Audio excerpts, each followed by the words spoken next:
রাঙামাটির সবশেষ পরিস্থিতি জানাতে সরাসরি যুক্ত হচ্ছেন সহকর্মী মোহাম্মদ সুলাইমান। সুলাইমান, রাঙ্গামাটির সবশেষ পরিস্থিতি আপনি কেমন দেখছেন জানাবেন। যে আপনি যেভাবে বলছিলেন, আজকে রাঙামাটির সংঘর্ষের পাহাড়ি বাঙালির সংঘর্ষের তৃতীয় দিনের মতো আজকে চলছে। এখানে 144 ধারা। জনজীবন এখনো স্বাভাবিক হয়নি। মানুষ অনেকটা গৃহবন্দী হয়ে আছে। এখানকার মানুষ একটা আতঙ্ক এবং গুজবের শহরে পরিণত হয়েছে।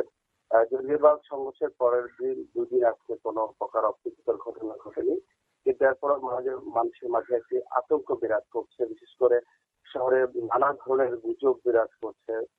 এই গুজবকে কেন্দ্র করে কিন্তু মানুষের মাঝে একটি আতঙ্ক চলছে এবং আহ, সংঘর্ষের ঘটনার দিন ব্যাপক গাড়ি ভাঙচুরের ঘটনা ঘটে। তারই প্রতিবাদে কিন্তু এখানকার পরিবহন শ্রমিক মালিকরা দ্বিতীয় দিনের মতো আজকে তারা পরিবহন ধর্মঘট চলছে তাদের, যার কারণে এখানকার যা সব ধরনের যান চলাচল বন্ধ হয়েছে। জনজীবনে স্থবিরতা, বিশেষ করে ব্যবসা বাণিজ্যের ব্যাপক ক্ষয়ক্ষতির কথা বলছেন ব্যবসায়ীরা। তো গতকাল কিন্তু আপনারা জানেন, গতকাল এখানে রাষ্ট্রের উচ্চ পর্যায়ের তিনজন উপদেষ্টার নেতৃত্বে কিন্তু এখানে একটি আইন শৃঙ্খলা বৈঠক অনুষ্ঠিত হয়েছে রাঙামাটিতে।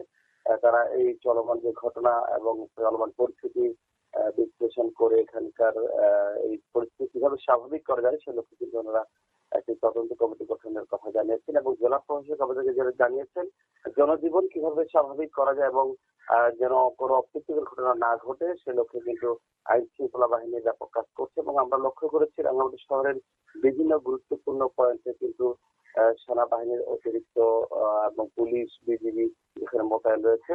তো এখনো পর্যন্ত কোনো অস্বাভাবিক ঘটনা না ঘটলেও জনজীবন আতঙ্ক কাটেনি।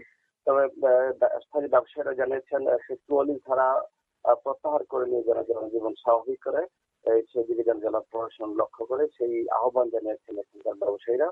এবং সাধারণ মানুষ মনে করছেন যে সরকার এবং উচ্চ প্রশাসন যদি উদ্যোগ নেয় তাহলে এই পার্বত্য চট্টগ্রামে আবারও স্বাভাবিক জীবনযাত্রা ফিরে আসবে এবং স্বাভাবিক শান্তি শৃঙ্খলা যে সম্প্রীতি রয়েছে দীর্ঘদিনের সেটি পুনঃস্থাপিত হবে বলে মনে করছেন।